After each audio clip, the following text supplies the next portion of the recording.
Well, you've got pretty good selection. Yeah, I've been to some good places though. You've been good at sticking at the same places as well. Yeah, a little bit. Growing up in Minnesota, state of hockey. Yeah. When was your first exposure to the game?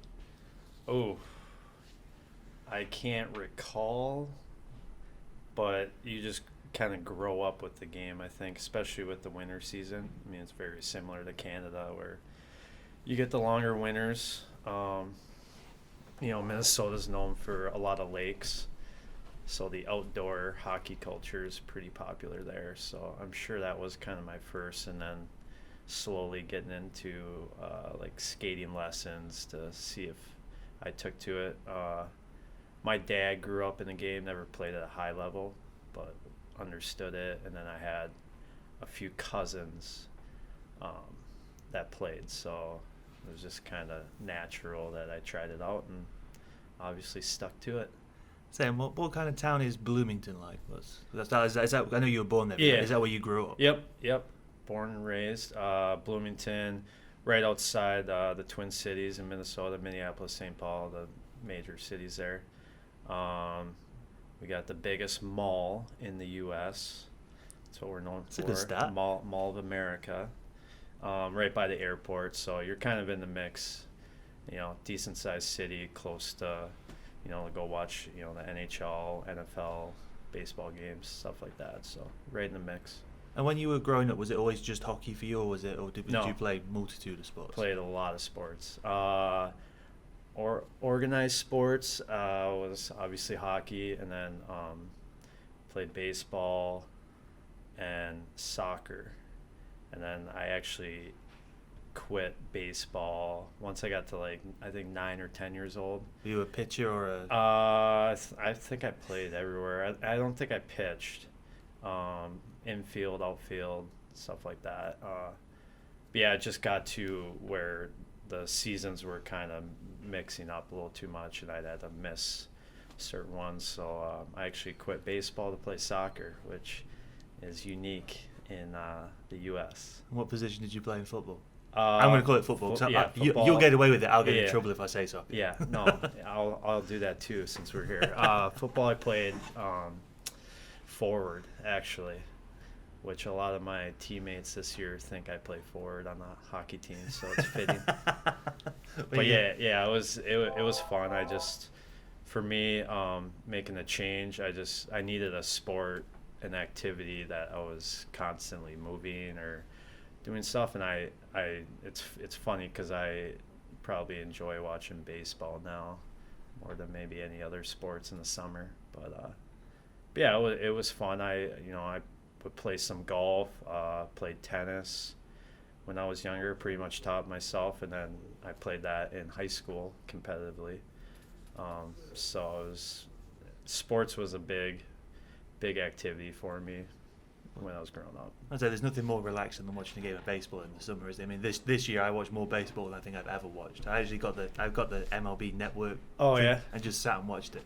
Yeah, I mean it's obviously I know it's an acquired taste. Yeah, exactly. I compare it to maybe how I look at cricket or something. I don't know what's going on, but obviously over here it's a huge sport in different countries. So yeah, I just enjoy a Sunday afternoon when it's nice out in the summer, and even watching it on TV with my mom is a big baseball fan. And watching my the grandfather was. Watching the Twins, is it? Yep, watching the Twins. That's all we watch. So, yeah, it's it's kind of like a culture thing, like American football on Sundays.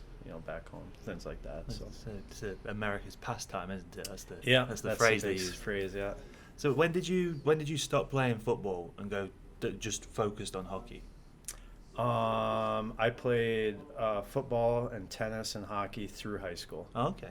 So. And that's at Bloomington Jefferson. Yep. So and high school hockey in Minnesota is big. That's kind of the only state in the U.S. that high school hockey is very competitive. Just because we're able to, with the amount of players that we have, field competitive teams, especially in the cities. That's where Malmquist played, Hans, Ficker. So we all kind of grew up in that culture, and it's tough to explain to people outside the state, because high school hockey in other places has kind of a bad rap. It's kind of like just like a pickup, like a rec league. Yeah, rec league, and then they play their competitive hockey, like traveling and stuff like that. So we would do that in the summer. But yeah, I enjoyed it. I enjoyed the different seasons. I'm a big advocator on multi-sport athletes, especially growing up. You learn different things. You use different muscles, different coordination, things like that. So that's what I kind of express to young athletes these days. Keep playing as long as you can. So like Bo Jackson switching sports and things. Yeah, I don't think I was gonna take on the football or tennis world. It was more something to do. I really enjoyed it. I'm really fortunate that I had that opportunity to play throughout my high school career. So I still play to this day. Not too much football, but tennis and a lot of golf in the summer, stuff like that. So you'll be going to watch Forest at some point then, I imagine. I will. Now I missed the cricket and matches early on in the year with us, having the kid and stuff like that. But yeah, I enjoy it. I really enjoy like the obviously the World Cup stuff, the nation to nation. I really enjoy those competitions. So but yeah, I'll have to catch a game for sure. Well, a nation to nation thing, you must be really happy with the U.S. women's team. I know. Yeah, I was watching that. That was fun. Where do you stand on their 13-0 over Thailand issue? Yeah, that was because he doesn't. I was fine with it. Yeah, I see both sides. I mean, it's an international competition, so I think goal differential was a possibility later on or something. Yeah, because it's a group stage thing. Yeah, the three. So I mean, it's more so how you react to it. I think some of their celebrations got a little slack from people, but I mean, when you're in an international competition, I did enjoy their celebration in they scored the first goal against the next team they played, and they all did the golf clap. Right? It was just the perfect, trolling the media, the outrage of it and stuff. Yeah, I mean, I like that. I like some of that stuff in sports, as long as you're being respectful to your opponent and stuff like that. So. And then, was it always defense for you when you were playing in high school? High school was. Growing up, I think I played some forward, but majority was defense, which was good. I'm glad I kind of got to play both sides of it. I think I played goalie when I was younger, like a few games. It was like when I had Mark on, he said that at some point he played centre. He said that because that's the most defensive forward position. It really helped him with his awareness when he actually went full time as a defenseman. Yeah, I think especially growing up, I think it's important. Whatever sport you play, I don't think you should be just zoned in on one specific. I think it helps, like you said, it kind of helps your awareness and just figuring out other things, and then maybe when you make the transition back to defense, you have a better understanding and things like that. So yeah, I did play here and there some forward, but majority was defense, and obviously I think I'm most comfortable there. It's just being able to see the entire ice, and then obviously in today's game being able to join the rush and be a little more offensive. It's been beneficial to me. And you get to play more as well, more ice time as a defenseman. Yeah, that is a good point. I never thought of it that way. You get out there a little more than the forwards. So, but yeah, it's been good. I've enjoyed it. So then, on your final year of high school, you named the captain of that team. Yeah. Well, that must have been quite a cool thing for you to get to be. Yeah, it was. Like I said, high school hockey in Minnesota is a special thing. I still enjoy it. I have great memories. I'm in touch with a lot of my teammates from those teams, probably daily. My wife gets annoyed with it sometimes, but no, it was special.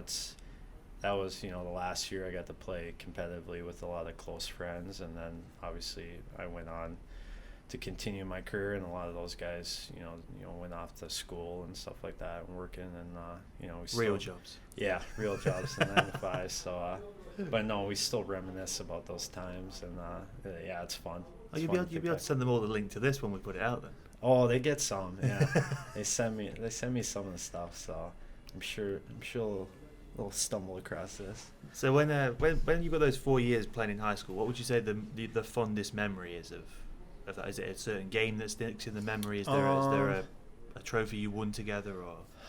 Yeah, for sure it would be like the state championship tournament.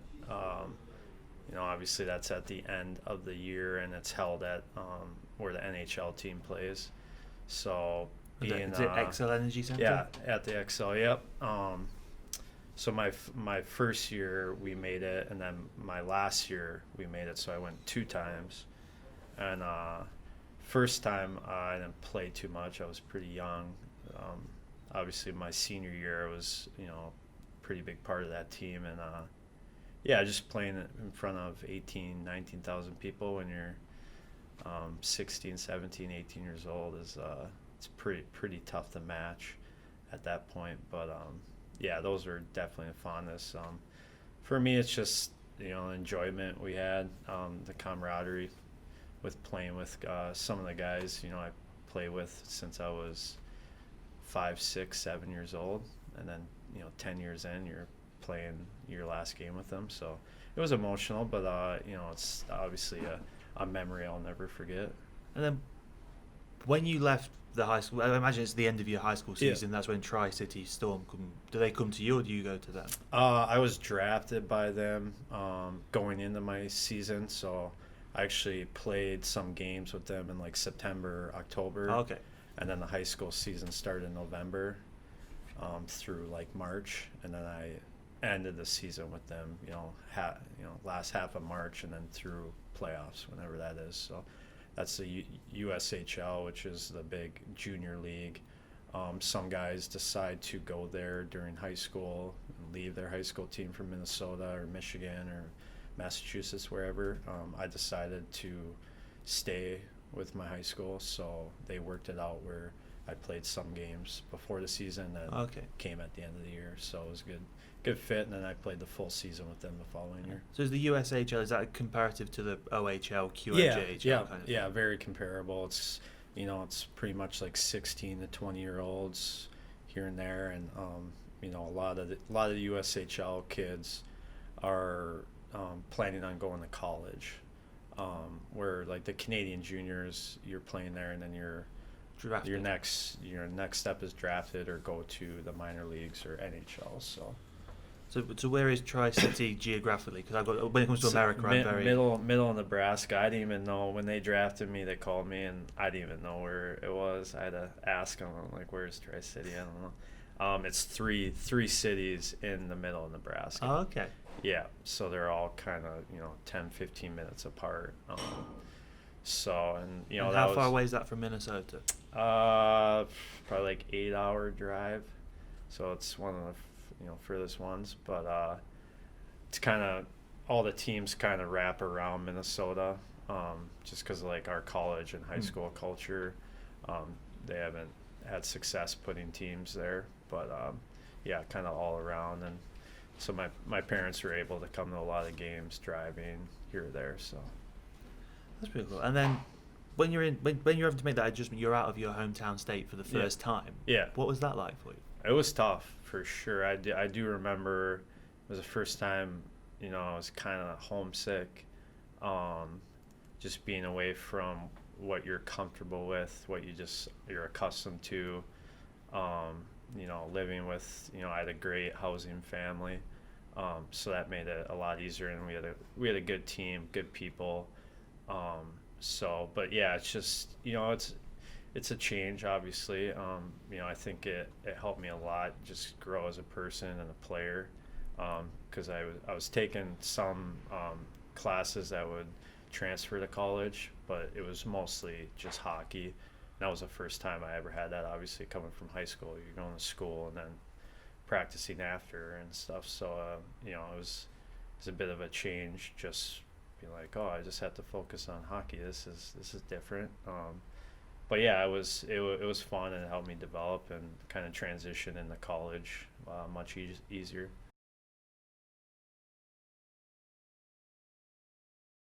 So then you make I'm going to do a smooth segue now. There's going to be a really awkward little chop thing, and no one's going to know what just happened. So if you look really shocked, no one will know what happened.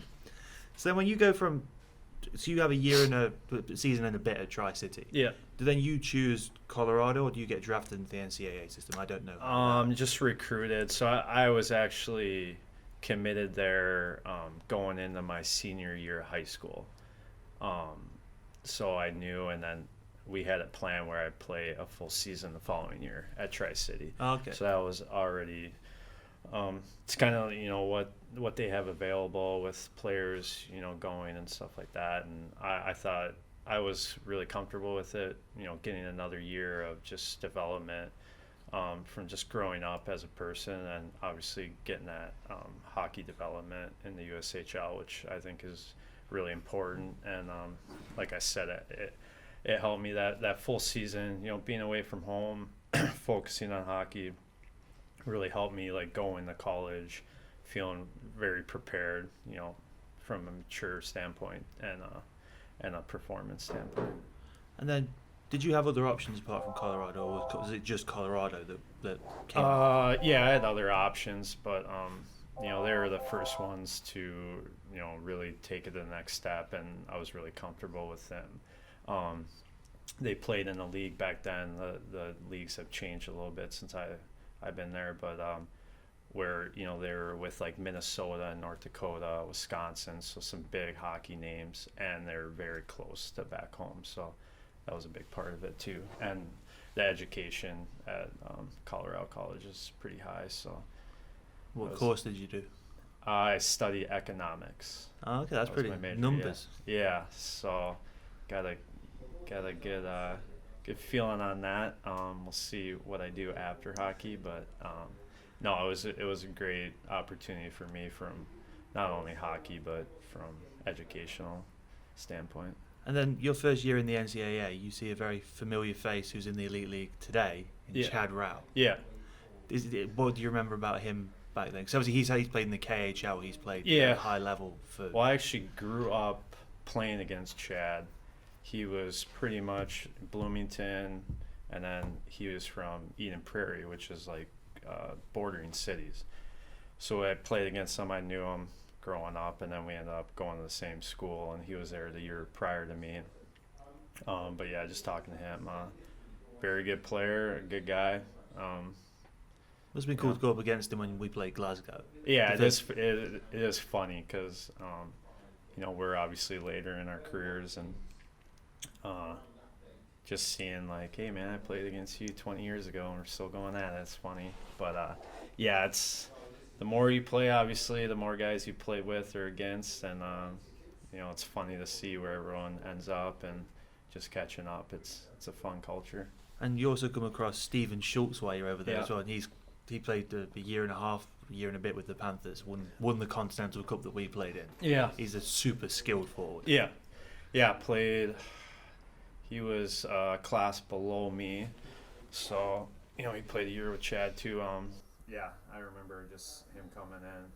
Good hands, good finish, smart hockey player, and he went kind of the same route, played in the USHL, and then came to CC and was a big performer for us. He got a really bad injury when he was here. Yeah, so someone went. I think it was against the Edinburgh Capitals. Yeah. I think it was because accidentally I just slid underneath him and it broke his leg. Yeah. So I remember you bringing it up. Yeah, those are tough to see, and wish him the best. I think he's doing pretty good now. So in 3 years in the NCAA, I don't think, based on this sheet, you didn't qualify for any postseasons in the NCAA or anything. We made the NCAA my sophomore year. That was this sheet is wrong. Yeah, I think that was our most successful. We won our league championship. Made it to the tournament. We were actually hosting. We were one of the host sites. That must be pretty cool. So it was a pretty cool experience, and we had a lot of success that year's good team from back end up. So. And what would you say you learned the most? Like you say, you learned a lot from when you had that one season on your own at Tri-City. Yeah. What did you learn from going away being at college for 3 years? Well, it's like I said, playing that year in junior hockey, that full season, not just from hockey, just from a maturity standpoint, just being able to, obviously when you go to university, you got your academics and your hockey that you're kind of working through, and time management's a huge thing. From a college standpoint, just understanding like day in, day out, what's expected of you, playing the top end teams. We had a really good league. Just kind of no nights off, things like that, I think just propelled me into my professional career, just to understand, can't have a couple of good games and then just say, I'm just going to take this weekend off. From that standpoint, and just continuing to mature. My college years, I was 19, 20, 21. Those are some pretty important years, I think, in life. A lot of things are going on. It was, like I said, from high school to juniors to college, the pre-pro years, I have really good memories and learned a lot from just everything from hockey to life. So. And what do you remember about? Did Rockford come and recruit you, or was it the Chicago Blackhawks organization that came and did that? Yeah, after my sophomore season at Colorado, I got invited to like their summer. They hold like a summer prospect camp. And usually those are the weeks after the NHL draft, so they'll have their draft picks from however past years they want, current guys, and then they'll have some invitees, some university guys that weren't drafted that they want to take a look at, that maybe they watched during the season. And I was one of those guys, and had a good camp, and they're interested in signing me after the camp, but I had no plan on doing that. I was kind of surprised and thrown off. I was like, oh, okay, I'm gonna have to talk to my parents, but yeah, we just went from there, and I made the decision that going back for at least one more season at Colorado was the best fit for me. I thought just growing as a person and a player, that was a good fit, and they respected that. And then following my junior season at Colorado, I made the decision to start my pro career, and they came to the door, and rest is history, I guess. So. And it's pretty cool that you got, once that NCAA season finishes, you got to have that little bit of experience before you went there full time. Like you get the 9 games in and a little bit of playoff action as well. Yeah, which is huge. That was part of it. I had done pretty well, like school wise, from setting myself up. So, finishing that in the future wasn't going to take years. It was, I had taken some extra classes, and so. That was part of it, but I thought I was ready to start. It was flattering to get that opportunity. It's a privilege to play pro hockey. I never had really thought maybe North America would be an option, but as the game changed, it helped players of my style. So I went there, and they played a style that I thought would best fit me from a player standpoint. So and then going there at the end of the season, it's similar to like the USHL season where I was before and after my high school, just getting that experience and just understanding what's expected, and then having that ability the following year to go in just knowing what's expected and just to perform. So because they affiliated with the Blackhawks, still like that. That was to be within that organizational structure must have been incredible, because they're so renowned for. Yeah, that was right when they were getting going too. The previous few years, and I guess decade was a little rough from their performance on the ice. But yeah, that was kind of the first couple of years they had Taze and Patrick Kane. Did you train with those guys then at any point? I mean, I went to training camp, and the following season I was in Black Ace, the first cup they won, so I got that experience. But yeah, I was majority of the time in Rockford. And then the first full-time year you have in Rockford, you get a teammate who's quite an NHL stalwart in Brian Bickle. Yeah. Playing alongside him even at that stage, must have still been pretty cool. Yeah. I mean, we had a few guys, like Corey Crawford was our goalie that year. That was his last year before he made the jump. Yeah, I mean, yeah, you can go down the list of guys that, and while you're playing, I mean, I think there's certain guys that you're like, oh man, this guy's gonna make it. Or, could you tell about like Corey Crawford, for example? Could you tell that about him, even as a netminder? Yeah, I could. Yeah, because it was just a different feeling. He was really good with the puck too, like playing the puck. He was almost like a third defenseman back there, like making plays. Like Kevin, very similar like Kevin is sometimes. Yeah, like the play Kevin made to me last night, like just passing to me in the middle. Like Corey would do that probably every game. But yeah, there's certain guys where you're like, yeah, they're gonna get up there and be a difference maker. And then you stuck in Rockford for quite a while. Yeah. You must have really liked that. I know you. Were you there on a 1-year deal every time, or was it a multi-year thing when you first got there? First one was 2, and then I signed 1-year deals. Because then the second full-time year that you're there, you're the second top point scorer on the team with 52 points in 80 games. And then you're playing alongside guys like Brandon Peary, Nick Leddy, and a guy who was here last year in Dylan Olsen. Yeah. What do you remember about Dylan? Dylan, I can't remember if that was the year he came. I know he played hard. He played like half the games you did. Yeah, I think he came in. He was in college for half that season, and then came to us maybe after Christmas, or I can't remember. But yeah, he was a draft pick of Chicago, big steady defenseman, tough in the corners, things like that. Kind of a different style player of me, like more professional, more NHL style, kind of in your face stuff like that, but could also make plays. Yeah, bigger, could make plays with the puck though, and you see a lot of that now, especially as the years go on. Just the bigger guys are just getting better and better with puck management, making plays, things like that. So I remember him, Peary and Leddy, obviously top end guys are in the NHL now. So yeah, we had a good crew, and a lot of those assists were passes to Peary. So he's got quite the shot on him, hasn't he? I remember watching him when he played for the Rangers for a bit. Yeah.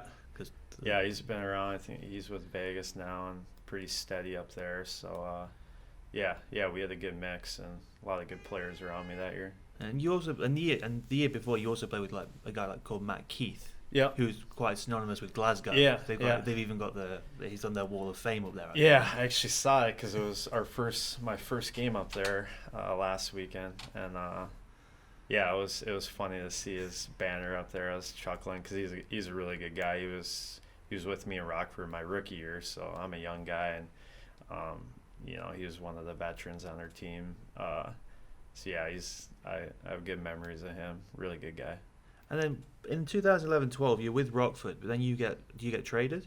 Yeah, got traded. So what's that experience like? Do you get a call? Is it a text message? Is it? That was unique because it was the first transaction I ever had. Because you were with Bloomington all those years. Yep. You then Tri-City for 2, Colorado for 3, Rockford for all this bunch of time.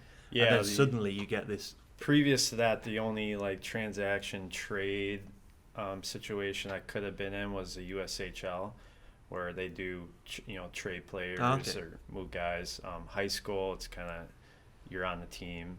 Same with college, you're on the team. They can't. Yeah. So there's not really any trading between amongst teams or things like that. Some guys leave maybe for personal reasons, or they're not playing a lot, but that's their decision.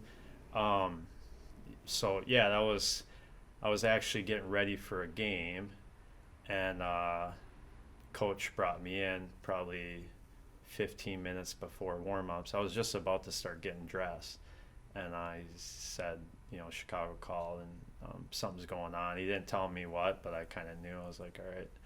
So I just went back to the hotel and called my agent and, found out the situation. I got traded to Calgary and, wasn't too shocked. I kind of knew going into that season because I'd be unrestricted free agent that following year.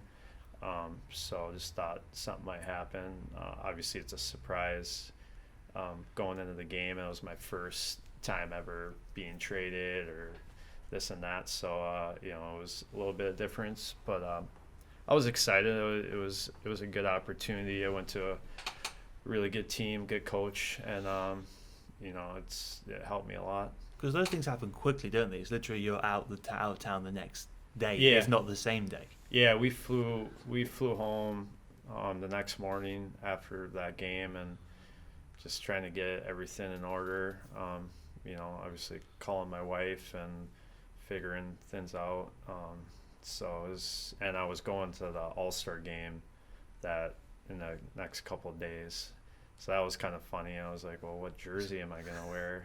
What jersey did you end up wearing? I ended up wearing the new team Abbotsford. I honestly, the equipment guy there for the game, went up to the pro shop and, just bought one and put the name on or something, I think. So it was kind of funny. But, it was definitely pretty crazy couple days.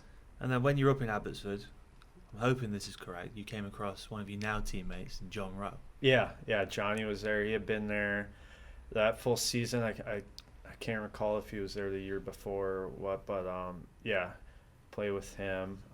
First time, meeting him and stuff like that. So that was a good connection for, coming into this year, being able to text him and just learn about the team, the city, things like that. So it's amazing how small a world ice hockey becomes, yeah. isn't it? Yeah, exactly. You start to realize that everyone seems to just know everybody, even though there are thousands of players. I think the longer you play, it's just word of mouth on some guys, but you've either played with or against, or a close friend that played with them, things like that. So yeah, it's a small world for sure. And then after that year, and after half a season or third of a season in Calgary, you're then, like you say, you're an unrestricted free agent. Yeah. So did you make the conscious decision to go? I know you're going to play for the Houston Aeros, but they were Minnesota's affiliate, weren't they? Yeah, I went into free agency, and Calgary had made a coaching change, and me and my agent and just kind of looked through to see what would be the best opportunity. I had a few good seasons in the AHL, so I was able to hook on with Minnesota, and then their minor league team was in Houston that year, and just made that decision in the summer when they were interested, and decided to sign with them. Because at that point, did you still have ambitions of getting into the NHL? Oh yeah, 100%. Yeah, that was kind of the main focus, trying to find what situation would be best from just a development standpoint, because I still had things to work on, obviously, but who would put me in the best situation to have success and then potentially get an opportunity to play in the NHL. And then was it Houston you meet with, or is it the Minnesota representatives you meet with? Minnesota, yeah. So when it was them, was it this is where I want to go? Yeah, we just had discussions. I mean, it kind of starts with your agent, and they're just discussing. It's July 1st is when they can start contacting. So we had a few teams, and I talked to, they expressed their interest, my agent, and then some of them he passed my number on to, and we'd have discussions just about, what you see in me as a player, this and that. And it just kind of goes from there, and then you just decide what's the best fit. And then you come across Chad Rao again. You come across a guy. You come across Charlie Coyle, who's a legit NHL player. Yeah. And also Zach Phillips. Yeah. Who played here for a year. Balmer was there. Oh, I missed that one out. Yeah. Sorry, Brett. He was there. There was actually quite a few, because that season was the last lockout. Oh, okay. So they had, a lot of guys. Some teams had some legit NHL players. Like I know Edmonton's minor league team had like Hall, Eberle, Hopkins on a line. So that was a pretty. Well, that's when we had Anthony Stewart. Oh, okay. That year. Yeah. Or the year before. 12. It's one of the I think we had. No, 12-13, yes. When we won the Grand Slam when we had Anthony Stewart for a stretch. Oh, of okay. games. Yeah. So it was a little different in the minor leagues that year for the first half. But yeah, we had a good team. Like I said, solid from the back end up. Goaltending was good. So yeah, it was a good fit. It was a good quality year for me. Kind of transitioning into trying to be like a better all-around player from the defensive side, and then work on up from there. So, and then you've gone from the Chicago Blackhawks organization, which is so prestigious kind of thing, to Minnesota, which all NHL organizations, they're all first class run, the majority of them. Yeah. Were there any noticeable differences going from one to the other? Not too much. Like you said, I think there's just a standard in the NHL. I mean, it's the best league in the world. You're not gonna find, I don't think, too many differences. The main differences is just the style of play, how they do things from a on ice perspective. I think is the biggest difference. Obviously, the coaches are going to be different too, but from just taking Kerry, things like that, it's pretty basic, I think. How'd you find making the adjustment to Houston? I thought it was good. The weather was great from like outside hockey, but yeah, we had a really good team, a lot of good players. I was able to play my game along with trying to develop into a better all around player. Like I said, it was a different style, just little things like that. But it was my fourth season pro. Kind of had a good feeling of the league, what's expected of you, how to conduct yourself. I take a lot of pride in that. So, it was a pretty good transition, and had a pretty good year that year. And then when you played, like I said, you brought up Brett. I missed him completely off the list. Was he as much of a character then as he is now? Yeah, he was a good guy. He was young, and I think that was technically his rookie season. I think he had played with Minnesota maybe the season before some games, but then went back to junior hockey in Canada. I'm pretty sure if I'm thinking of that correctly. But him and Phillips. Those guys, I mean, they're younger too. I had my fiance at the time living with me, things like that. But yeah, he was a good player and a good guy. So I was happy to see we were able to get him here too. I think he was the last guy we signed in the summer. So that must have been cool for you to see or hear from Guy where that happened. Yeah, they signed him. I remember telling Deuce it's a good signing. And he'll be a good player for us. So well, he was really good for Fife last year. Yeah. And I know he had a bit of a slow start, but now he's really come on. Like the last month or so, he's so big and strong. When we were away in Denmark, there's one that Tim was talking about where he just like shoved the guy off him while he's got the puck on his stick on the other hand. Yeah, big guy that can skate, and when he's on his game, he's tough to handle. So it's good to have him on our side. And then Houston to Iowa, but Iowa is Houston. Did that move to Iowa? The team it was they relocated from there, and again another unique experience to go through. Being part of the first team ever there, and that was kind of unique. That was the closest I've been back home since high school, because the team's in Des Moines, Iowa. That's 3 hours from Minneapolis.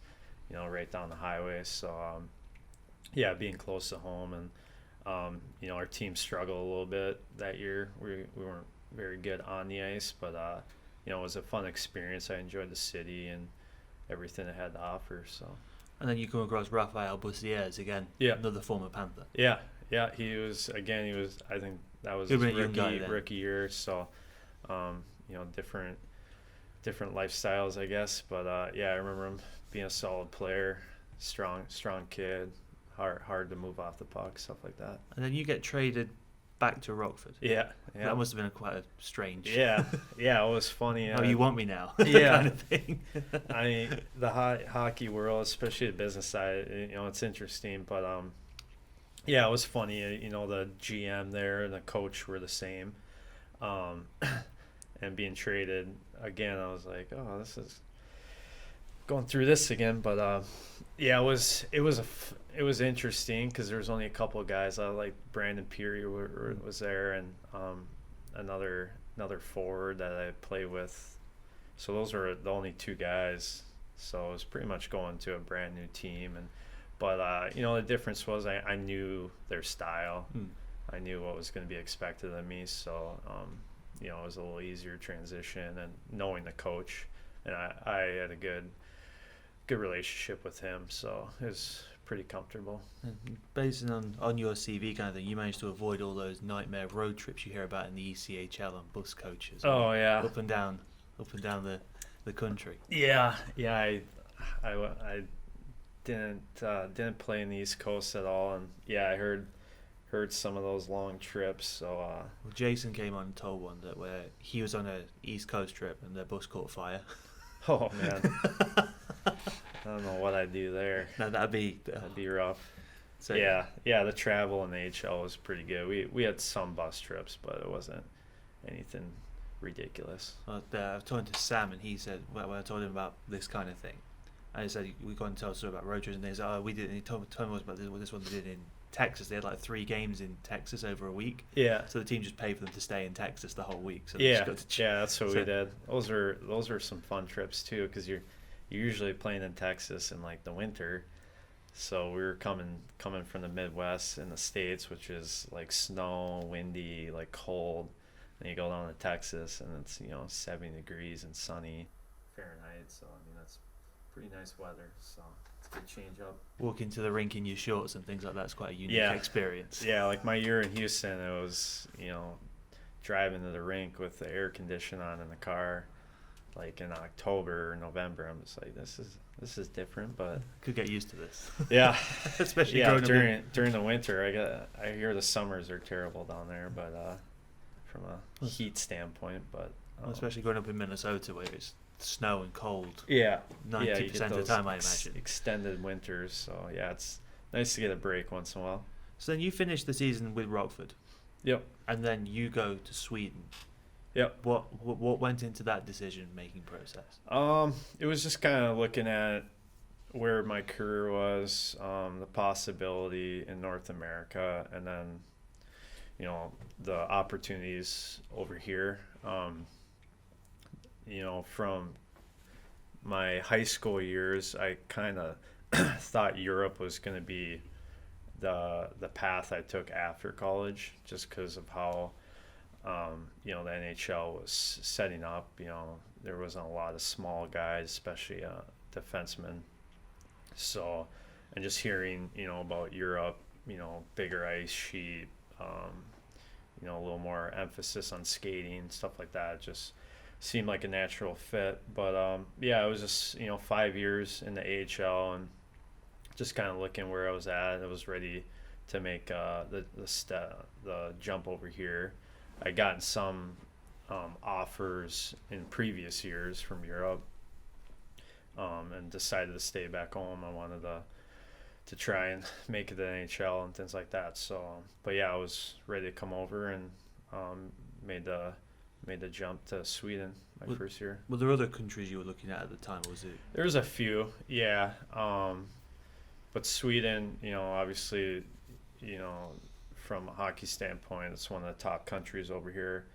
A lot of Swedish guys in North America, I knew they were good guys, good players, so felt good going there, and I just decided to go there. And then Leksands, what's that like as a town, as a small, very small. They have a culture change there from to the States. Yeah, but it kind of reminded me of like northern Minnesota, with the lakes and woods and stuff. it's tough to call it a city. I'd more say it's a town. It was like 5,000 people, but the rink held 7,000, and we would sell out, which I was like, it's kind of weird. But they had a big following. It's a big team in Sweden, a lot of history.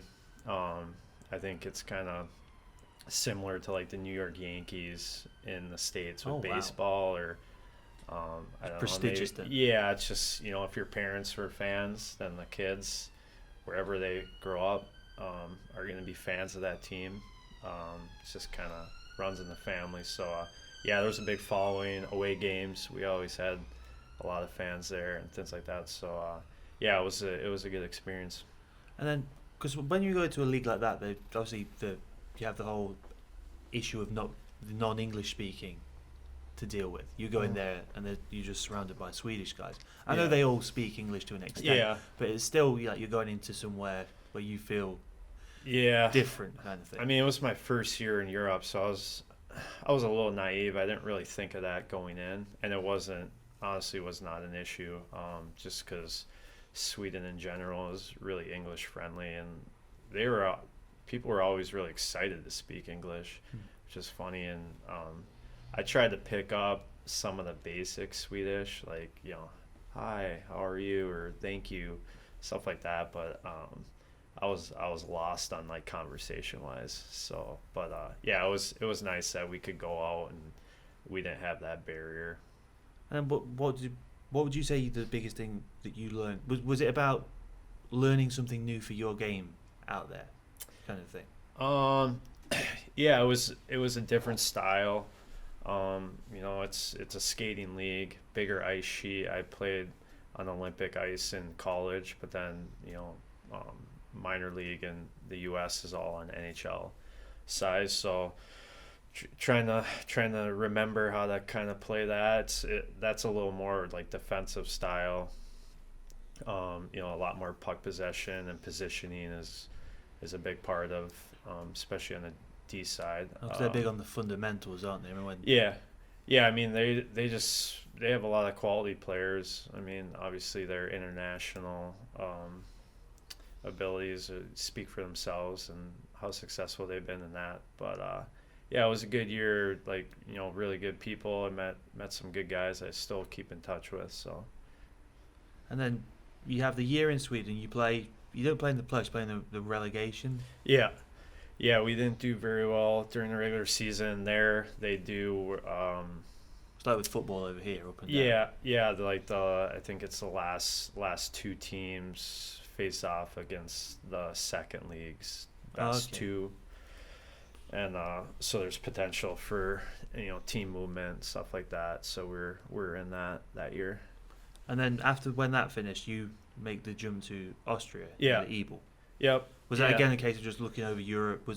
Was there no talk of you staying in Sweden, kind of thing? Our team in Sweden got relegated, so it's a big financial difference. And they just met with us and said, we're not going to be able to bring you guys back, and which we understood. I think it was me and two other imports, Canadian and American guy.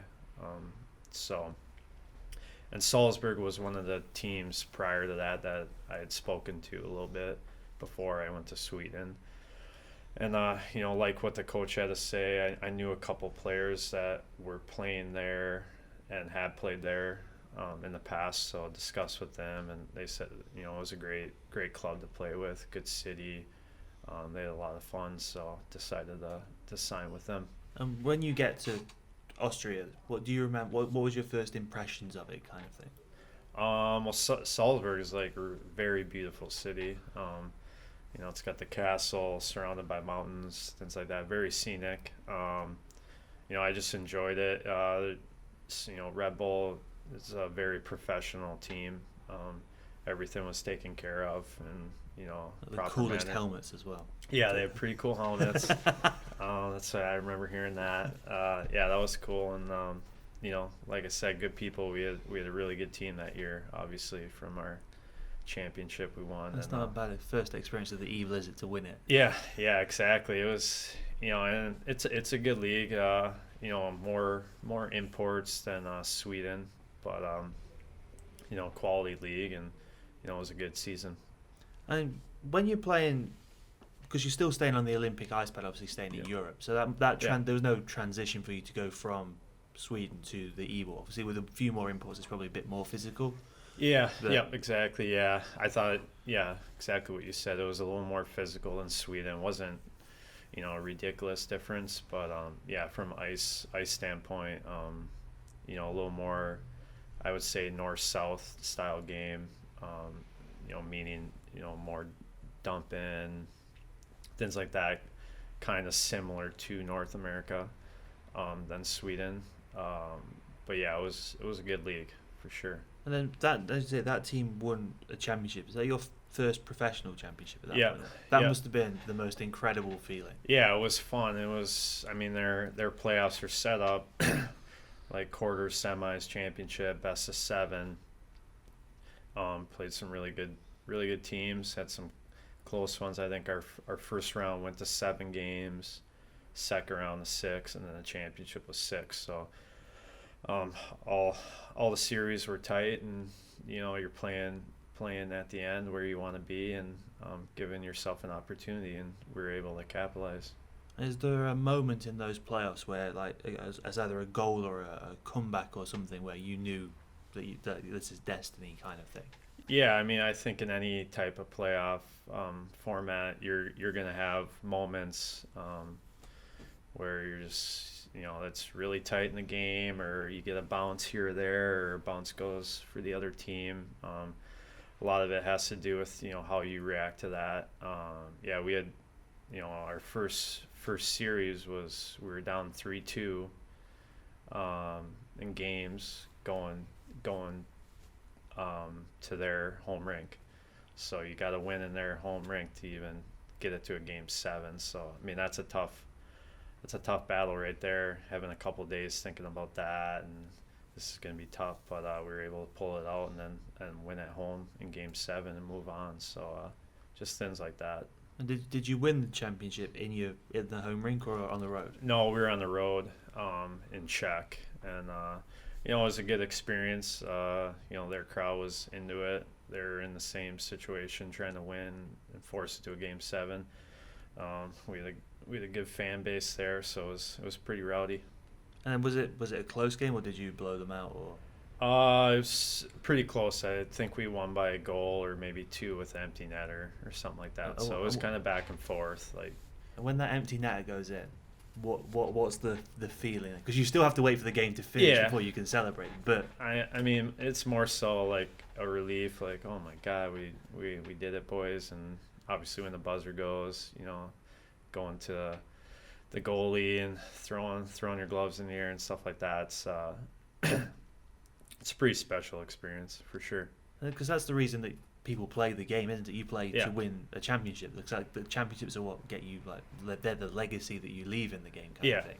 Yeah, except, especially the career as you go on, and I didn't have the postseason success prior to that, so it's always something special to be part of a championship team. It's something they can never take away from you. You're a part of that.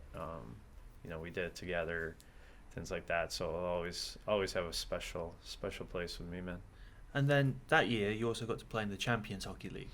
Yep. Which is a pretty cool tournament. Yeah, that was my first experience. The year prior in Sweden, our team didn't participate, and I didn't watch too much of it there. I didn't really know what it was because it was my first season. But then, going to Salzburg, they take it really seriously there. They had mentioned it prior to me even signing, like, we're in this, it's a big tournament, things like that. So it was a fun experience to do that. Yeah, because that was the Panthers were in it that year. That's when they played Berlin, Luleå, and Luco. Oh, okay. And they actually managed to knock off Berlin. No, is it Berlin or Hamburg Freezers? Oh, okay. They managed to knock off the Hamburg Freezers in here, 3-1. So one of the most incredible nights in. Yeah, that's a fun tournament. It's really cool, especially with how European hockey's set up, country to country, and then having that sort of inter squad battle. It's fun. Then that year as well, after winning the EBO championship, you get to play for Team USA. Yeah. That must have been a cool experience. Yeah, that was really fun. This was my first time doing anything with USA Hockey, so especially in the professional ranks, and there's a lot of good players that I knew on that team prior, so it was a fun experience. But is that a phone call you get? Is it, do you want to come? Because what is it? Because it just says International Deutschland Cup. What is the? So yeah, it's I think USA and Canada alternate years, and then the other teams in it were Switzerland, Germany, and Slovakia. So then the US or Canada every other year make the 4-team tournament. It was hosted in Germany then? Yep. So it's just like an international.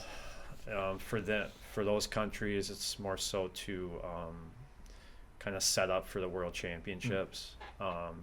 For USA and Canada, it's just put a team together and get a look at some guys for World Championships. So the majority of our players come from North America, but yeah, it's still a special experience.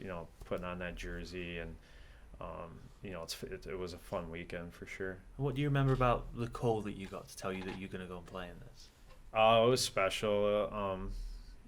Can't remember. I'm pretty sure it was an email.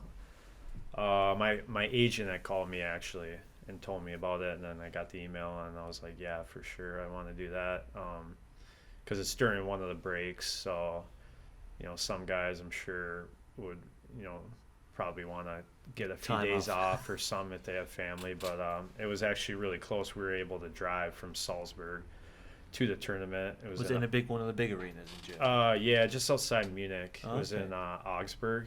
Oh, okay. Germany. So Augsburg Panthers. Yep. Yeah, exactly. So yeah, it was like easy travel for us. My wife was able to come and experience it. A lot of the other guys' wives or girlfriends came too. So yeah, it was fun. And then you didn't re-sign with Salzburg that year? No. Was the option there, or did you just want a different challenge after you've won it all? Do you just want a different? So I know you stuck in the Ebel. Or was it just about? Yeah. I stayed in the Ebel with Dornbirn. Our coach in Salzburg took a head coaching job in Switzerland, and he was kind of in charge of more so like the imports coming over and playing in Salzburg. So their general manager just decided to go a different direction, and I signed with Dornbirn. How different is that as a city compared to Salzburg? I imagine it's a lot smaller. Yeah, it's smaller. Again, like very beautiful. It's right on the border of Switzerland and Germany, so you're kind of right in the middle of the Alps there, and very, very quality area. Very good standard of living there, clean, safe, and that was the first year we had our son in hockey, so it was nice to just be in a nice place to raise him. It's a good place for him to grow up in, because he's still got a little bit of an accent sometimes when you hear him talk. Oh, really? To me, anyway. Yeah. He must have picked more German up than his dad. Then I don't think I. But yeah, it was fun, and a lot of good people there. So. Well, you played another guy you've gone up against this year is James Livingston. Plays at Fife now. Yeah, he was there that year. Another good guy, just good hockey player, good person, and it's fun to see him every couple weeks playing against him. So. And then you must have really liked Dornbirn because you stuck there for 3 years. Yeah. You must have really settled there, kind of thing. Was that were you looking for somewhere to set down for a while? Yeah, I mean, I was comfortable there. They knew my playing style and they liked it, and I knew what was expected, and knew a lot of the guys there. Knew they always put together a good team, things like that, and they were really good to my family. So it was a pretty easy decision. And then whilst you're in the Ebel, you're going up against guys like you're going up against John Rowe, you're going up against Jason DeSantis.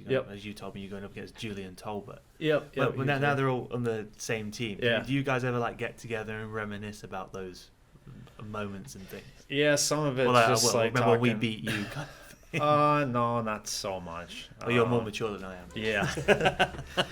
No, it's more so like, what was it like playing there? What was the city like? You remember this guy? I grew up with him or whatever, stuff like that. But yeah, the actual hockey stuff is just minimal. I don't know. Unless I laid one of them out, I'll let them know that. Like, remember when I blew you up in the corner? That was awesome. Like that French guy. That doesn't happen much with me, though. Like that French guy you got in the Continental Cup. Oh, yeah. Yeah, I remember that one. I remember seeing it happen. I was like, that was Brian? Okay. Yeah. That was the one this year, so now I can check it off the list now. Yeah. And then after 3 years with Dornbrenner, did you want to stay in Austria, or was it? I was open. So then, did Guy get in touch with you? Yeah, he got in touch with me. He actually he knows my teammate from Dornbirn pretty well, so that's how he got my information. Did you play with him or something then? Yeah. So yeah, just spoke to Guy, spoke to Tim during the off season, and thought this was a good fit for me and my family. And then to move back to an English-speaking country, so I know guys who, like John, when he came last year, said he really liked the fact that, yes, he loved his time in the Ebel, but to come to somewhere English is the first language, it feels. Yeah. It's almost like going back home kind of thing. Yeah, exactly. The transition for us was pretty easy, and being able to get things done. It's the language barrier in Austria wasn't very big. You'd be surprised, but there were certain things that you're kind of like, I wish we could communicate a little better. But yeah, that's easy transition, great place to play. Like I said previously, I reached out to John, asked some questions and stuff like that. Probably too many, but it can never be too safe. Yeah. So he had a lot of good things to say. So decided this was the right fit. And how aware were you of the Elite League before Guy made the phone call to you? Did you even consider that they played like ice hockey in England kind of thing? Oh no, yeah, I knew about it. Actually, I played my rookie season in Rockford with David Phillips, the defenseman on Sheffield, and then our GM actually in Rockford had played here and managed stuff like that, Mark Bernard. So yeah, I knew of it. I didn't know a lot about certain things, but I knew some of the teams. I knew guys going here and there, playing there. So yeah, I was aware of it, and so it must have been important for you to find somewhere pretty quickly over the summer, because obviously with the birth of your second child due, you want to obviously be set somewhere before you had to deal with all that situation. Yeah, I mean that was definitely something we had to consider, obviously, when you're, because you were here 3 weeks before everybody else was. Yeah, that was part of it too. But yeah, going back to like the English stuff, being able to go somewhere where we're comfortable having a child, and maybe not having that language barrier was a good fit. It was good for my wife understanding that, and the team was okay with us coming a couple weeks early to get settled and get set up with doctors and stuff like that. So I remember meeting you over there. The first time you came to the car park. Then you went in and saw the arena. Oh yeah. And you really liked the look of it when I took you through the doors, kind of thing. Yeah. No. Yeah. I think it's a great arena. Did that surprise you? What that was like? I had been told it was one of the top arenas in this league, for sure. But yeah, it's nice. I think it's a perfect professional rink. Obviously, they get a lot of other events there, so it's kept up really well. And with the championship at the end of the year here, obviously it's got a good reputation throughout the league. So, but yeah, it's fun to play. It's a good atmosphere, and when it's rocking, it's pretty cool. When you got to experience it rocking, the first proper home game was against Sheffield. Yeah. You don't get more into it than that straight away. No, that was, at their rink, and then back at ours the next night. Those were some pretty rowdy crowds and pretty intense games too. Those are fun. It's good build up into the season. So gets you ready for everything that's to come. Yeah, exactly. Yeah. For sure. So yeah, a lot of the new guys were really impressed. They're like, wow, this is a cool experience, and it's fun as a player to be a part of that, and it's exciting. And then obviously when Guy was playing, he played here. What did he tell you about the town, about the hockey in Nottingham? How the fans actually, this is a very knowledgeable fan base in Nottingham. No, yeah, that was a lot. What he spoke about was, obviously he knows our situation with, kids and family and stuff. So, big part of it is outside the arena. There's plenty to do here. Yeah, plenty to do. Safe, nice place. You're from a travel standpoint, you're kind of right in the middle of the country, so pretty easy to get places if you want to travel. And then for games and stuff like that, there's a lot of Sheffield, Coventry, you're catching Manchester. up on those bus journeys now, though. Yeah, a little bit, but at least you got 3 or 4 teams that are relatively close, so that helps out through the year. And then from game standpoint, he said our rink is top in the league, and when we're playing well, it's a fun place to play. And then the good thing about this league, I always say, is that every rink is just so different, has its own character. Like playing in Nottingham and then, like say, playing in Manchester, for example, it's completely different worlds. It's small. You have to play completely. It's different. Tim told me his first game in England was in Manchester when he signed for Sheffield.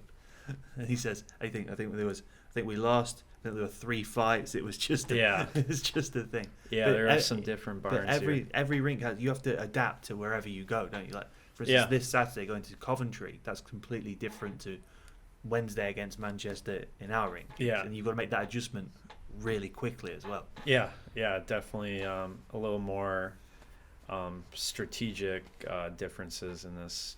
Just how you're going to perform and set up and system-wise, things like that, a little more change. But I think we have a good grasp of what type of team we have and what style we want to play. So some of it's minimal, but there are some differences for sure. And it's good to have a coach like Tim I've said this to him before, he's a hockey geek. He leaves no stone unturned when it comes to preparation. No, he's prepared. He gives us the game plan and makes adjustments here or there. If obviously it's a fast-paced game and things are going to change, whether you set some up expecting it to work and it doesn't, making a change mid-game or in between periods.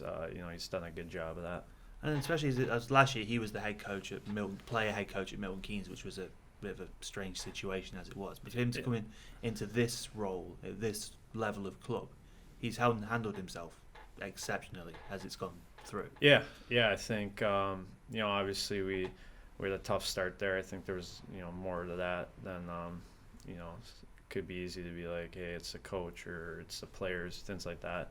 Like I said, it's a fast-paced game, and sometimes bounce here or there, injuries or whatnot. But he's done a good job, and I like the style we're playing here. Especially for me, it fits what I'm looking for in a team and a coach for sure. And I think when we were going through that tough stretch, I think I said to George at one point, we were having a conversation. I said that at that point in the season, we were having to almost play a game that is so imperfect perfectly to turn because it was every little thing was going the other way. Exactly. And it's such an imperfect game. Yeah. We almost had to put a perfect one together to then get over that hump kind of thing, which is just.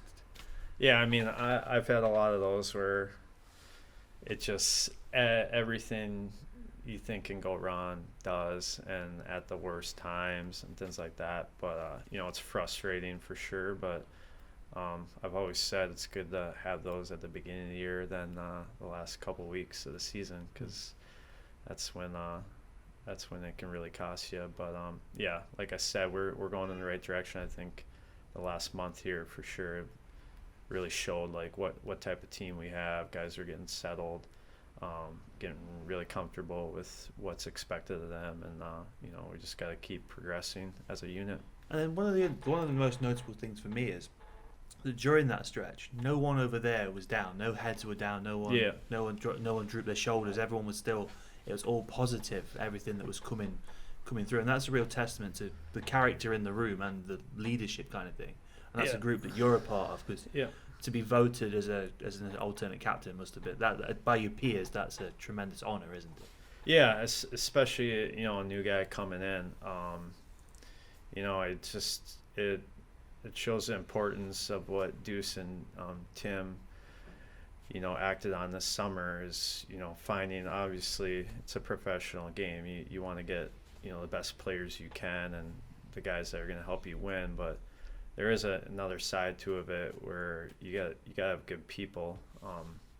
I think we have a great locker room from day one.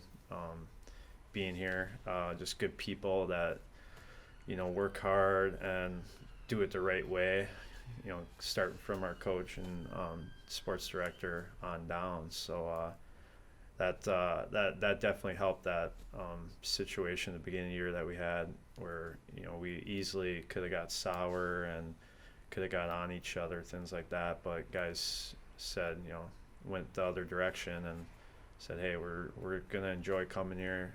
This is a game we're playing that you're supposed to enjoy playing, and went about it, got out of it, and now we're just trying to, keep going. And when you come into this locker room, you see the British guys there, like Ollie and Tets and Lacko. Yeah. Were you surprised at their level of play when you came in? Yeah, for sure. Yeah, like I said, the only previous British guy I played with was Phillips, and he was a solid player too.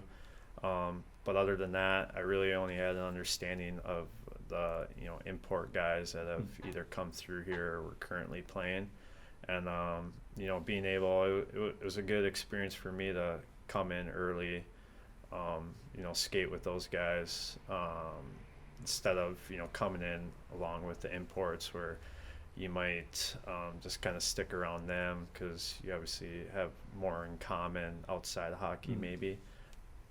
Or talking about back home or things that are happening in the States, whatever.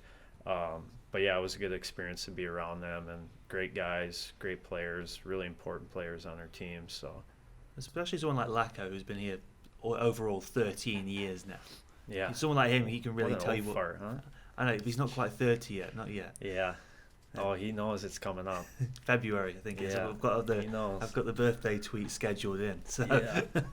But say someone like him, he can really help you guys know what the club's about, can't he? Kind of thing. Like, 'cause he's entrenched in its history, its mannerisms, and all the things. Yeah, like that.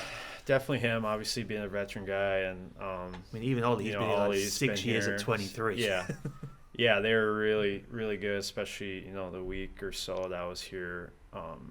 Before all the North American and other European guys got here, just sitting down and if I had any questions like, hey, go here, get this, stuff like that outside hockey, and then for sure from the hockey standpoint, just kind of trying to understand the league and different teams, things like that. They're really helpful in that process. Well, one of the most helpful people in that process is Goody with his 20 years of experience. Yeah. No, yeah, he's definitely one of the top guys I've had at that position. Like I said, does it the right way, knows what's expected, and he looks after everyone. Yeah, looks after, goes above and beyond sometimes. Like sometimes you just gotta be like, dude, take it easy. We don't need to do this. But no, he's definitely the right man for the job, and makes it really easy on the players because in this sport, with your sticks and skates and this and that, there's a lot of differences too. So, I don't know how he does it, but he does a good job. Well, he's got it a bit easier now. He's got his electronic grinding machine thing. Yeah, what a lazy guy. I know, it's just not on his. Some people get everything. He just hates working, I think, sometimes. I really hope he's listening to this. Yeah. If I tell him he's in it, he will watch it. Yeah, my skates are going to be messed up tomorrow now. You're falling all over. I'll take the blame for it, don't worry. I led you into it. It's my fault. So this year you got to experience the Continental Cup as well, which is it's a very unique tournament to play in, but it's quite a cool tournament to play in with the 3 games in 3 nights in one city kind of thing. Yeah. I mean, as nice as the hotel and the places was, that there really was not much of Denmark that got to see. Yeah, it was pretty secluded. It's funny though, I actually, my year in Salzburg when we played in the Champions League, we played there. Sunder Juska. Yeah. If my pronunciation is. Yeah, I don't even know how to pronounce it either. But so I was familiar, knew it was, it's similar to like Alexand in Sweden, just small, small town, things like that. But yeah, they had good crowds. That last game was fun to play in, with our following and then their crowd, and it being an important game for both teams it was a fun deal. Then we get to go back there again. Yeah.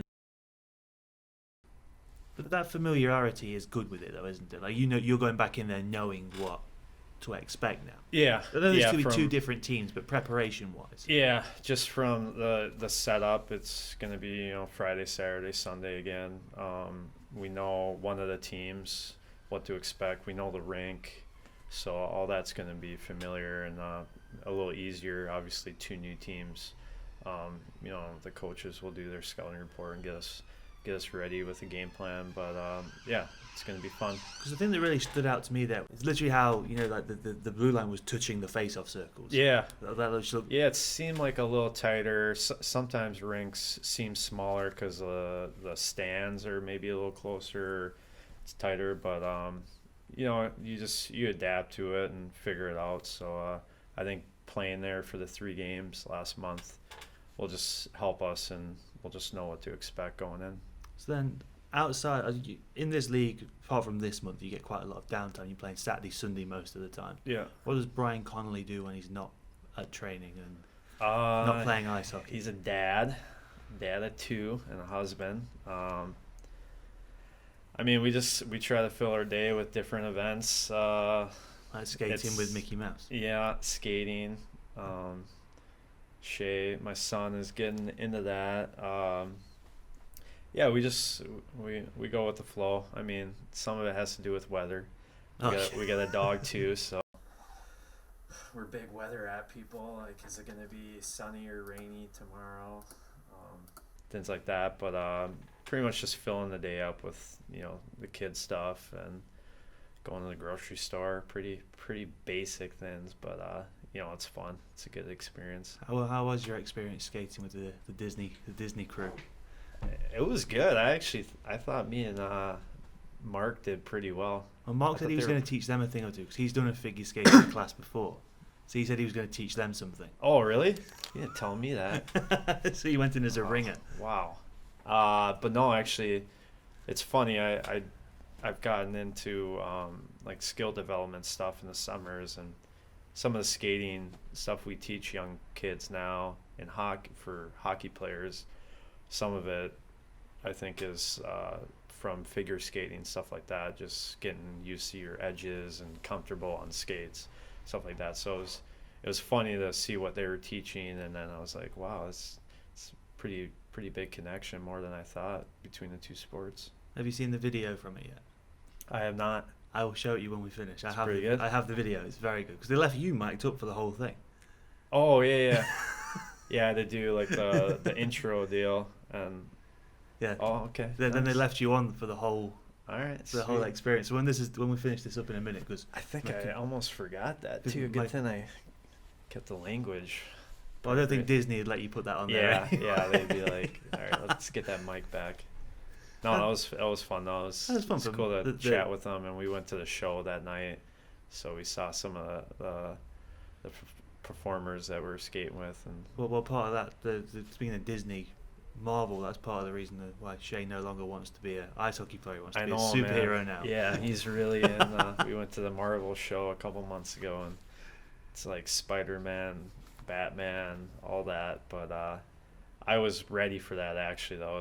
It was funny. I was kind of waiting to see when he'd take on to that, because he's getting to the age where he's understanding more. And obviously superheroes are pretty big in young boys, especially. So, yeah, it's fun. I mean, there's a lot of cool. I mean, you even did the thing at Planet Bounce where you had to run around for 2 hours on end. Yeah, he could have probably been there a couple more hours, but yeah, it's fun. And like I said, on days off, we try to do stuff like that with him, and yeah, it's a fun age for sure. And do you like this time of year, Christmas? Is this your? Yeah, my wife really likes it. She probably would have had her tree up in like October, but I put my foot down and said no. Is it up now? It is. You're not taking it down while she's back in Minnesota? No, I like it now, especially when you get into December. Back in the States, it's usually we have the Thanksgiving at the end of November. So that's kind of like you have that, and then that following weekend, you put your tree up or go get your tree lights, stuff like that. So yeah, we do. I love the Christmas music too, man. I have that rocking as much as I can. So the question is, what's your favorite Christmas song? Mine is because Kevin surprised me with his. I'm a big Silent Night. Okay. So the more traditional type things. Yeah. That's probably my favorite. But there's a lot of artists that I like. A lot of like country. I don't know, Mariah Carey. She's got some good ones. There's always like Garth seems Brooks like has got a good Christmas album. Yeah, Garth Brooks is good. Back in the day, I listened to a lot of him. Yeah, it's like every couple of years, like a new CD or new album comes out with new performers. What's that this year? Robbie Williams has brought one out. Oh yeah, he's got one of them's got Tyson Fury in it as well. Really? Wow. It's a very unique song. Is the word. Yeah, some of them are getting very, very creative, but I like that. It's part of the season. It's fun to hear different things. So you're a country music guy then? Oh yeah. So who are your favorite country artists? Because when I used to spend weekends at my nonna and granddad's, and they listened to country music and Elvis, and country music is what stuck with me. Yeah. Like my favorite country artist of all time is Charlie Pride. Really? Which is very, like, you have to be into it to know who he is. I have a variety of them. I like a lot of them. Like Florida Georgia Line. A lot of them are just like main guys. Like Luke Bryan. Yeah, Luke Bryan. Went to his concert actually in Minnesota a few summers ago. It was awesome. That's pretty cool. Yeah, especially in the summer, just having it on. But it's just one of them. If I don't know what to listen to or I'm not in the mood for anything, I'll throw country on, and it's just always easy. Seems to fit. Yeah. And it's really big back in the States for sure. But so what's your favorite country? If you had to pick one country music song, what would yours be? Oh man, I was what was it? Whiskey Lullaby. Oh, Brad Paisley and Alison Krauss. Yeah, that was back in the day too. That was a good. That's one. a very haunting song though. I know. There's God, off the top of my head, there's a lot of them. Because Friends in Low Places is always a good one. Yeah, Garth is pretty legendary in that category for sure. And that was like, he was getting really big like through my school age stuff. So when he was doing those concerts in like, we do them in Central Park, and it was just like, you see the aerial shots of it, and it's just insane, just crazy amounts of people. That's crazy that they do that in front of that many people and put on a good show, man. They're rocking. What do the people at the back see? It's just like exactly, yeah. It's you there to say, you're just I was there there for the experience and say I was listen there. To them, and yeah, it's fun, man. I was this close to seeing him in Ireland. Oh, really? 3 or 4 years ago. He booked 5 nights at Croke Park.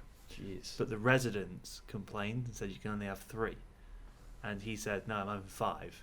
Because the Croke Park has a threshold of how many it can hold in a year.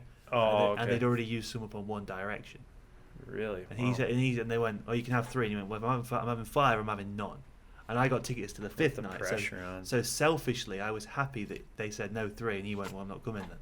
So I would have been going to the 5th night. So if they said 3, okay. So like I say, selfishly, I'm very happy it didn't happen. If I can't go, no one can go. And they worked it out. It cost them it cost the Irish government like 20 million euros for him not going, because they lost out on all the tourism and all because some people didn't want to put up with it for an extra night. That's a bummer. Yeah. He's a good show, though. I heard it's a bummer that I didn't get to go and watch him as well, because that would have been like bucket list stuff. Legendary, man. So is it just country music for you, or is there other? I'll mix in like some rock stuff, some pop.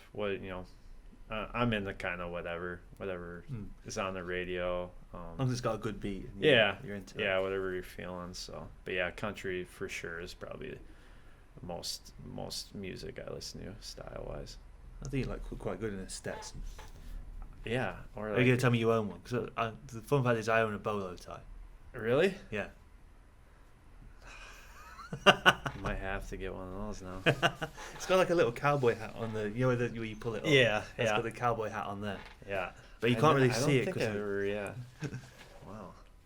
We'll see. Yeah. So this wasn't too bad, was it? No, that's good. Yeah. It's gone long. We're about to find out if you went longer than Adam. Uh-oh. What do you think? Hour and a half, maybe? I don't even have my phone. We might have a part 2 where we just talk about country music. Oh, man. I have to do my research, though. I'm really bad at, like, the artists. Yeah, because I grew up... I know, like, the when it comes on, like, the song or whatever. But I don't know the name of the songs or, like... I know, like, the main you know the words, but you weren't about to say what it's called. They're like, oh, yeah, who sings this? I'm like, I say, because I grew up listening to all, like, the old school ones, like, you know, like... Because my granddad would listen to, like, Tammy Wynette. Oh, yeah. So, like, I'm they're listening to DIVORCE. I know all the words to that. Or yeah. I can't remember who sings it, but then you got Harper Valley PTA as another, like, old school, all those old school, like, real country songs. I got a message actually from a friend back home about a concert this summer because they want to go, because we went to the Luke Bryan one a couple summers ago, and it's like at a racetrack by my house, and it's interesting. It's like 3 nights. Like Nelly, Pitbull, Kerry Underwood, couple other ones. I think there's probably like two legit performers like a night. That's so awesome. It's pretty big difference in styles. I can't remember when it is, but they do this thing called the Country to Country Festival over here. Oh yeah. Where they have 3 concerts going on over 3 nights. So it'll be like in London, Glasgow, and Dublin. And the acts rotate every day. Oh, okay. They rotate. So the first night you could have Brad Paisley as the headline. Yeah. Then the Saturday you'd have Carrie Underwood. And then the third night you'd have Florida Georgia Line, but it just rotates around. Really, yeah. They call it a festival, but it's indoors and stuff. But I can't remember when in the year Once back home, they're like they're not like really in big cities. They're like because they do more of them, don't they? Yeah. You do lots. But they'll be at like the same spot. So like kind of like this, where it'll be like, you know, Carrie Underwood and Paisley Friday night, and then Saturday night will be Florida Georgia Line and, you know, Keith Urban or whatever.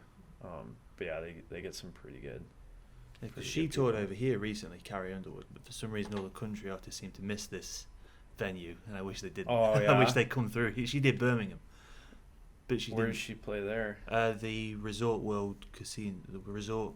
So like really big like venue. It's not huge. It's not huge. Oh, it's not huge. It's because I saw Hugh Jackman there when he did his tour. Oh, okay. Which is the single greatest thing I've ever watched in my entire life. He's pretty entertaining. I went on the Saturday to watch it in Manchester. On the way back to the hotel, I booked tickets to go and see it on the Tuesday in Birmingham. Oh, okay. That's how good it was. Good? And I went on my own on the I went with my mum. I went with my mum and her partner on the Saturday, and I went on my own on the Tuesday. Just the best thing I've ever watched. Yeah, that'd be pretty cool if they got. The cool thing was it's the exact same show because he's an actor. He obviously played the same joke. He just has the same scripts. Yeah. And what was cool was in Manchester, because it's such a much bigger venue, that the vibes it felt a bit more intimate in the Birmingham one. Yeah. But there were like moments in the Manchester one that stood out more. Like they did if you watch The Greatest Showman.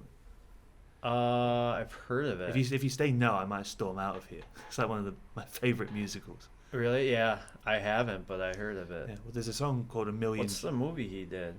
Are we talking? The Greatest Showman. Yeah. Yeah, the circus one. Yeah. Yeah. So he did the movie, and then he's done like shows off of that. He's done a few. Yeah, he did a few. The show's called The Man. Oh. Something. The show. Oh, he did songs from that. He did songs from Les Mis. Yeah, I want to see that movie though. Times from his time on stage and things like that. Yeah. And he sang A Million Dreams. Okay. It's one of the songs from it, but he did it as a duet with was the one doing sign language. Oh, really? And the whole crowd, when it finished, just got up and gave a standing ovation. Yeah. It was just the most, like one of those things you just like, I'm glad I got to experience. He's British too, right? Australian, okay. Close enough. Oh. It's a bad rap, huh? So it's close enough. Oh, yeah, he's good, man. He's got it sorted. Yeah. But guys like that, you got to hate them. He can sing, he can dance. Yeah. He can act. I was just going to say, like, does everything. At least he could. The least he could do is be ugly, but he doesn't even do that. Strong. Freaking Wolverine. That's a good set of films. Yeah. Marvel film. Well, yeah. Still in that kind of universe. Yeah. I remember. Those were really good. Yeah. Well, no. Thank you for doing this anyway. Yeah. No, it's worked out. It's been a pleasure.